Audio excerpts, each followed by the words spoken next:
The Avengers. That's what we call ourselves. Sort of like a team. Earth's mightiest heroes type thing. Avengers, time to work for a living. That's my secret. I'm always angry.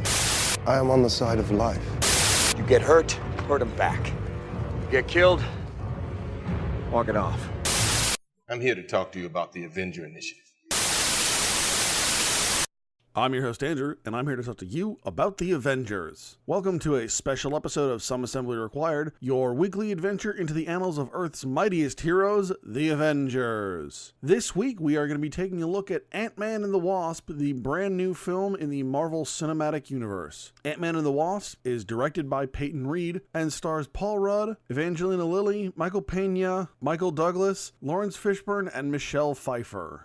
Before we get too far into the film as a review, I thought it might serve us well to situate the film with regards to the MCU timeline, because we have jumped around a little bit. So this film picks up a little less than 2 years after the events of Captain America Civil War. If you recall, that's the last time we saw Ant-Man, and he, along with several of the, we'll call them secret Avengers, were captured and then were broken out of the raft. For participating in the fight in Germany on the side of Captain America and for not following the Sokovia Accords, Ant-Man was forced to take a plea deal and has been on house arrest for the last 2 years. So we find Ant-Man within a couple of days of the end of his 2 years house arrest. Kind of the obvious reason he did this, as established in the first film, is that as an ex-con and as someone who missed some time with his daughter, he's working very hard to rebuild the relationship he has with his daughter. So instead of trying to, stand up for things that he believes in and going down the superhero path, he has chosen instead to place that relationship higher than those things. And so he has spent the last 2 years on house arrest. And that is where the film picks up. Overall, I enjoyed the film. I found it to be very entertaining. It was fun. It was lighthearted. I think it was not overly burdened with too much plot, too many extra characters. There was a little bit of that, and I'll get to that here in a few minutes. But for the most part, they established an idea and a premise, and then I think rather skillfully executed that premise. Where I think the movie falls short is that although it is a very faithful follow-up to the original Ant-Man, in terms of tone and the way the film comes across, the way it makes you feel, unfortunately, I think it's a little bit too faithful, a little bit too close. The film is definitely different. I don't think it's a rehash of the original film, which is certainly always a risk in a film like this. But, the first Ant-Man was at a point where Marvel started going down a darker road with the overall story arc of the Marvel Cinematic Universe. We were coming on the heels of Age of Ultron and Winter Soldier, and certainly we're not talking, DC Expanded Universe dark and gritty, but Marvel's taking a darker turn within their own relative universe. And Ant-Man was a light and fun and kind of breezy and almost effortless film. You watched it and you go, yeah, it was a lot of fun. I feel really good leaving that movie. And so it was different. It was starting to push the boundary of Marvel. Winter Soldier and Age of Ultron were pushing Marvel in a different way, and they were all kind of working together towards that end goal, that push. This was pushing in a different direction, kind of all on its own, and I think it really did a lot of good for the Marvel Universe. Then, of course, we get Civil War, and eventually we get to Thor Ragnarok, which I think really pushed the limits. I have to say a lot of that had to do with director Taika Waititi and the fantastic work he did on Ragnarok. So, by the time we get to Ant-Man and the Wasp, certainly we have pushed the darker edge of Marvel even further with Infinity War. But I think we didn't really push the limits of the lighter side of Marvel with Ant-Man and Wasp. Really, we kind of hung out in the same territory we started with the first Ant-Man, but the limit had been pushed further already, so that it just felt kind of middle of the road in terms of its tone and its humor and things. It wasn't bad, it was certainly well done, but I found that I left the film wanting a little bit more out of it. I wanted it to challenge me a little bit more. Now, one of the things the film I think did exceptionally well, and I've thought about this more and more as I've had a couple of days since I've seen the film is it does family extremely well. And it's interesting because Guardians of the Galaxy 2 had the same concept of family, except in Guardians of the Galaxy 2, it really was the family is what you make it. You may not have family in the typical sense, but, you can make your family. And I really felt as though Guardians of the Galaxy kind of beat you over the head with it and was lacking in subtlety there. You can convey this concept quite honestly, without blatantly saying it so many times like Guardians of the Galaxy did. And I think Ant-Man did exactly that. It came in very subtle, but you see the relationship between Scott and his daughter, and you see what Scott is willing to give up in order to pursue that relationship. And then you see the relationship between Hope and Hank, a relationship that we know from the first film is horribly damaged, and it's slowly starting to get better, slowly starting to be repaired. And then as we see in the opening of the film, Hank kind of drops this bomb that, it may be possible to bring back Hope's mother, to bring back Janet, the original Wasp. And so, now they're focused on trying to save a member of their family that they thought was lost. And then finally you have in the villain of our film, in the character Ghost, played by Hannah John-Kamen, you have a family-like relationship, a fatherly relationship with her and Bill Foster, played by Lawrence Fishburne. And I'm really glad they didn't do this because you certainly could have gone for a romantic relationship there. And there was a moment towards the end of the film where I felt like they were going to go there and they didn't. And I'm really glad they didn't because it felt kind of creepy. And I remember sitting in my seat going, don't do it, don't do it, don't do it, don't do it. Because I think it would have absolutely not ruined the film, but it would have undermined a lot of what they were going for and really messed up that relationship. So instead, we get a very paternal relationship. But unlike Guardians of the Galaxy, they don't have to beat me over the head. I understand it. It turns out the audience is smarter than they think. So, where other Marvel films kind of fell flat on this topic, this concept, I think Ant-Man and the Wasp really got a solid hit on it. I don't know if I call it a home run necessarily, but, maybe it didn't feel double. Like a good solid hit and just well played by everyone. So with that, now that I've mentioned the characters, I think it's worth talking about our villain, who is Ghost. And Ghost is basically the product of a failed experiment, not specifically on her. So Ghost's father was a scientist who worked at S.H.I.E.L.D. with Hank Pym. And as we find out, and as those of you who have been following the podcast and following the Avengers comics know, Hank Pym is kind of a dick. And apparently he always has been, which I liked. It's very fitting of the character. It's one of those things we've learned over the course of this podcast and the 50-something issues we've covered so far. Hank Pym isn't always a really nice guy. Hank basically gets this guy fired. The reasoning is unclear. There's a bit of he said, she said. But the scientist goes off and decides to continue his work in secret. And one of his experiments fails. And as a result, his daughter Ava is exposed to this quantum rays or something. Everything starts with the word quantum, and they even make a joke about it in the film. It's like, do you guys just put quantum in front of everything? And the short answer is yes. It's kind of like radiation in the 60s in Marvel Comics. Like, it's just kind of a frosting they just coat everything with to make it better. But as a result of this accident, Ava finds herself able to phase through matter. And so Lawrence Fishburne, Bill Foster, is called down to investigate this, as they call it, quantum anomaly, and he finds this girl and he tries to help her. Now we find out that although Bill Foster has the best of intentions, some of the other people that he's working with at S.H.I.E.L.D. do not, and so they build her this suit and they train her to be this infiltration combat specialist, and she goes and she does things that she's not very proud of. As the story progresses, we find out that Ava doesn't have a whole lot of time left to live. Her condition has been getting significantly worse, and she probably only has a couple of more weeks to live. So she has gotten desperate and is going after some technology that is also being sought after by Hope and Hank. So Hope and Hank, as I mentioned before, are trying to go into the quantum realm and save the original Wasp, save Janet Van Dyne. So they are building a quantum tunnel, and some of the technology they need is also some of the same technology that Ava needs. So this brings them into conflict, and that's kind of where that part of the story goes, is that Hank Hope, and eventually Scott are trying to get this technology from Ava, and they're fighting back and forth over Hank's lab, which is now portable. Basically, the building shrinks and it can be drug around like a little suitcase, as we saw in the trailer. And Ava, who needs this technology to try and save her own life. Now, where Scott comes into this is that when Hank and Hope make their first attempt at opening their quantum tunnel, it doesn't work. But at the same time, Scott has a dream or a vision, and it's through the eyes of Janet of something that happened when Hope was a child. And what they think happened is that when Scott was in the quantum realm during the first film, you know, if you remember at the end, that he came in contact with Wasp unknowingly, and that as a result, the two of them have become connected in some way. The way they're connected, there's a couple of different theories that they go throughout the film. I don't need to go into that, but the two of them become connected. So the idea is that the next time they try and open the tunnel, they're hoping that this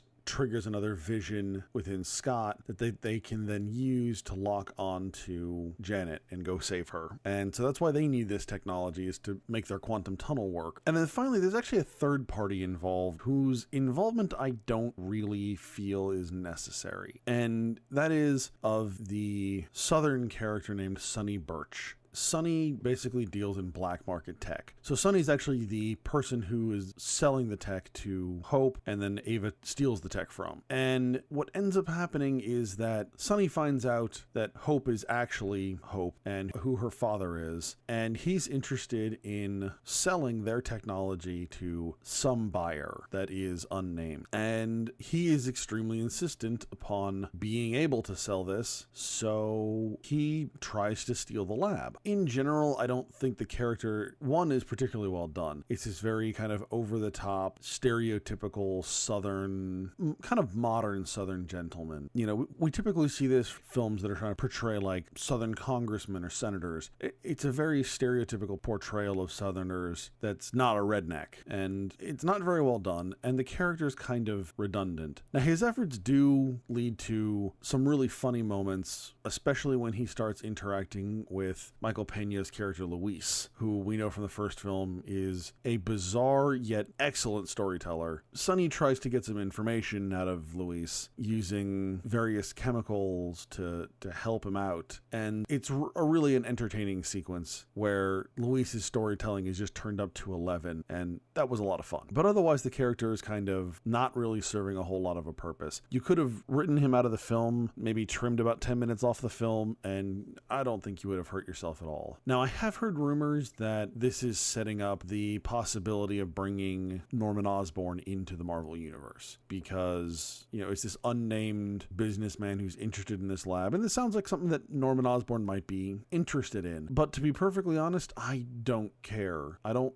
find the character of Norman Osborn particularly compelling. They've done him on film, you know, multiple times now, never to what I would call a whole lot of success. In addition to that, Norman Osborn on his own is not very interesting, not very intimidating. I find Lex Luthor to be a far more interesting villain than Norman Osborn, because I think he's generally better done. So if it is a open door for Norman Osborn to join the Marvel Universe, so be it, but I don't think that's necessarily even desirable. So in a nutshell, that's kind of the general gist of the plot, at least in terms of overall kind of where it's going, without getting too deep into the details. Once again, I really enjoy Paul Rudd as Scott Lang as Ant-Man. I think he does a really good job. He does the father trying to do better bit really, really well. The one thing I didn't care for as much in this film is because it's super science heavy, Scott comes across as kind of an idiot, and Scott's supposed to have a master's in electrical engineering, and if you remember, his crime was, you know, high-tech hacking and that kind of stuff. And I think some of Scott's innate intelligence gets lost in the film because of the technobabble, because of the quantum everything. So after a while, I got kind of bored with that part, and I was a little disappointed. Evangeline Lilly is really, really very good as the Wasp. The character was a little bit tough in the first film. I don't mean like, you know, oh, she was hardcore, she was tough, she was, you know, cold.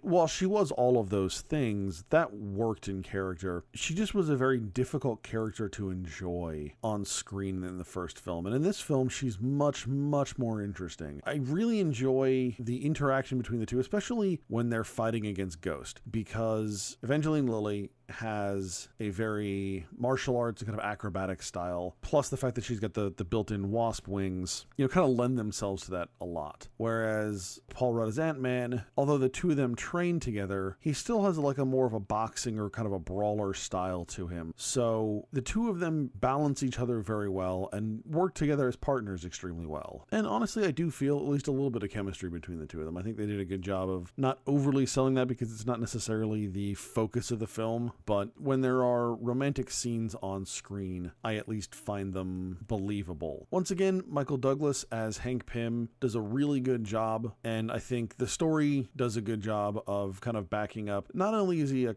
crotchety older guy, but he's been a dick for a long time. And when he goes to find Janet, you start to see him kind of open up a little bit in that, yeah, he's been a dick for a long time, and that's just part of his personality. But at the same time, those things that really drove him over the edge was losing Wasp. And the fact that he has this chance to bring her back and to save her, he really does a great job of portraying how much that actually means to him.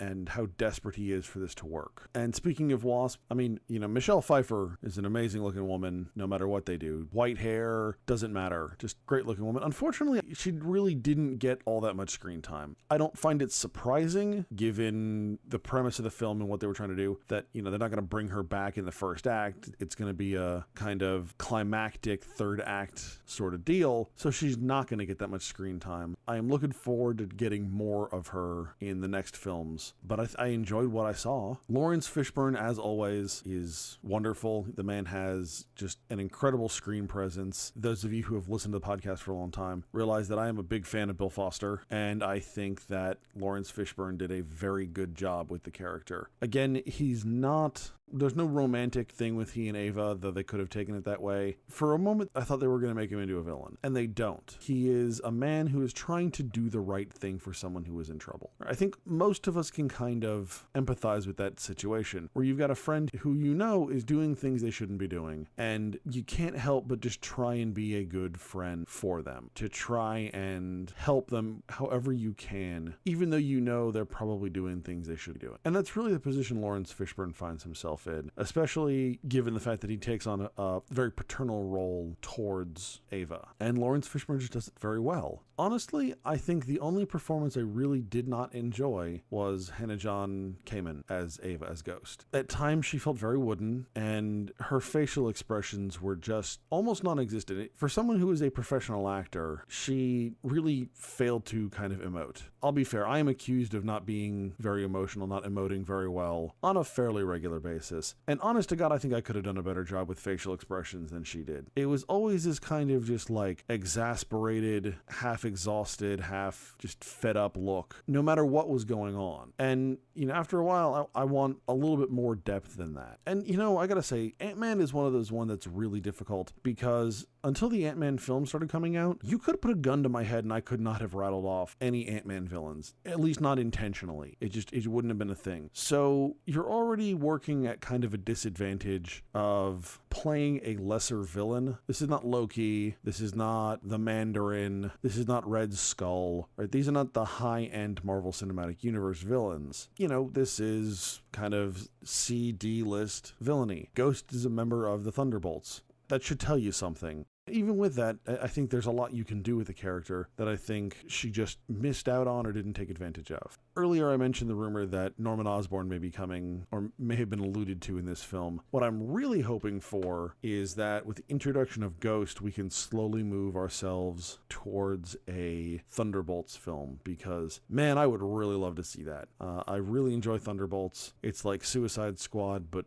better and, well done more often than not. So I'm excited for that little tiny possibility, but otherwise, if they don't ever touch Ghost again, I'm not at a loss. I can live with it. So I think the last thing worth talking about from the actual film itself is the fact that we of course have our mid and post-credit scenes. While the post-credit scene was somewhat anticlimactic, it was an ant playing drums, which is funny, but not necessarily worth the wait through the credits that I had to suffer through. The mid-credit scene was pretty impressive. impressive. So as I mentioned, the film takes place about 2 years after Civil War, but it doesn't necessarily place itself with regards to Infinity War until the post-credit scene. So during the post-credit scene, Ant-Man goes back into the quantum realm to go get more particles to go help heal Ava. And just as he's ready to come back, his mic goes dead. And on the other side of the mic, back in the normal-size universe, is supposed to be Hank, Hope,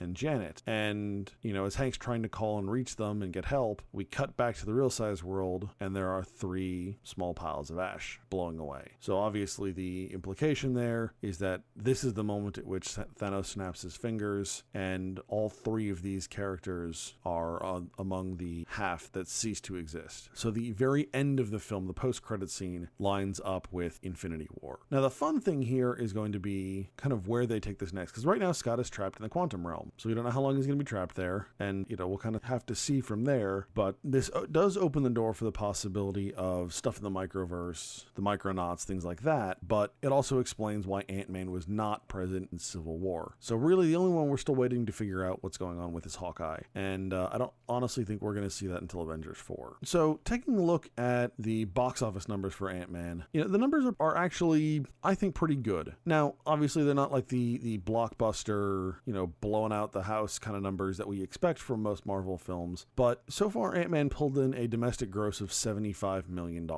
When compared to the original Ant-Man, that's actually an improvement of something like $18 million.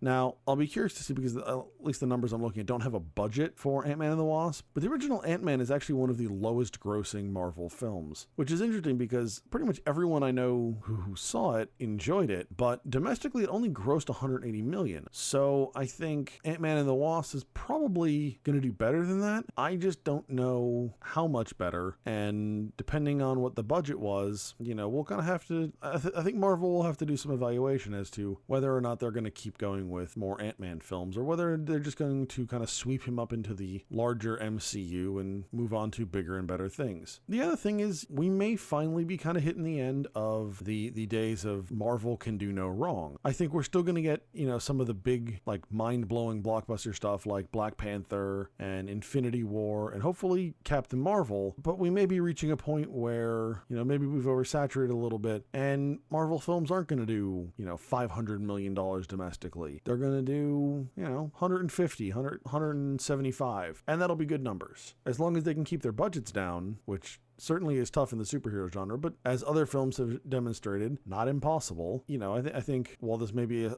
kind of a sign of changing times, I don't know that it's necessarily a harbinger of doom, so to speak. So again, overall, I did really enjoy the film. I just was hoping for more out of it, and I'm a little disappointed that we just got a kind of improved storytelling and pumped up budget version of the first film in terms of tone. So if there's another one coming on, great. If there's not, then I'll still be content with what we have, and I will definitely go back and watch this again when I have some time. So with all of that out of the way, let me just go ahead and talk at you for another minute and kind of explain a few things. So obviously this is the first podcast we've had, with the exception of Tidewater Comic-Con, in probably almost 7 weeks. I very much appreciate people who have stuck with this through some of the screwy parts of this. I had the big move, which I'm probably about 75-80% settled in.